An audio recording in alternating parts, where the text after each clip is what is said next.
Welcome to your driving tips and tricks. Hey, thanks for coming back and watching this other video on driving tips and tricks. Hey, I had a couple of questions come up from some people and thought I would address them in another video before we move too much farther down the road. One of them was from me addressing how violently the airbag activates and how it can break your face, break your forearm, do all kinds of crazy stuff like that. I have a short video clip here. It's a little bit humorous, I giggle when I watch it, but it does show the extreme violence of what an airbag does when it comes out. And it's a big old country guy sitting on a big recliner, which is sitting on top of an airbag, and you'll see what happens when it lights off. It's pretty darn amazing.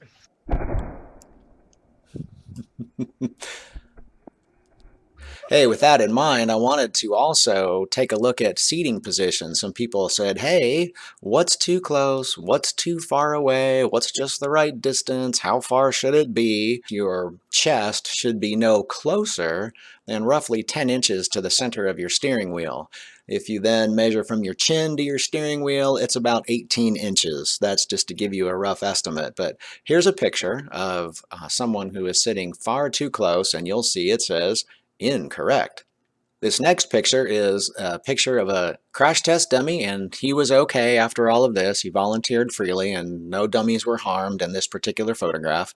But you can see how far out that airbag comes from the steering wheel. So if you're smushed up really close, you're going to encounter a lot of the same damage your forearm is going to encounter if you drive with your hand on top of the steering wheel. So you want to make sure you're back off far enough as well. However, you don't want to be as far back as this guy, and you can see, no, it's too far. It's stress on your neck, it's stress on your arms. Your feet sometimes aren't going to touch the pedals, and you just won't be able to do it for any great length of time.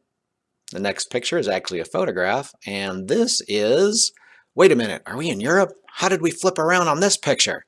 Ah, it doesn't matter. This is a good driving position. You can see his legs are bent and comfortable. Individual is back in the seat up against it. His arms are comfortably bent. He could drive there pretty much all day and, not be too stressed out.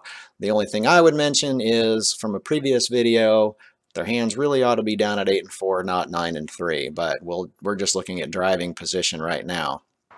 And finally, I wanted to address a little non-scientific empirical study that I did regarding hand placement on steering wheels, because I thought, here, I'm saying it, I'm making a big deal out of it, but are there really a lot of drivers that are driving with their hands all over the place? Here's what I did. I took groups of 10 cars. This was over the course of a couple of weeks, and I would just randomly select a car. And I would start counting from that car. The next car I saw would be 10, 2, 3, 4, all the way to 10. And then I would keep track on where their hands were, looking for people whose both hands were on the top of the steering wheel, or just that one hand across the steering wheel, hanging from the top. And I did this on city roads, country roads, highways, standing on the street corner watching cars go by, that kind of thing. It was just random different places. I didn't want to just watch one spot all the time. I wanted to see if I could get a good cross-section of highways and drivers, which I think I did. So I sampled, if you will, 500 different vehicles in groups of 10, and what I found was 267 of those 500 drivers had their hands on top of the steering wheel. And I thought, my goodness, they really need to see this video.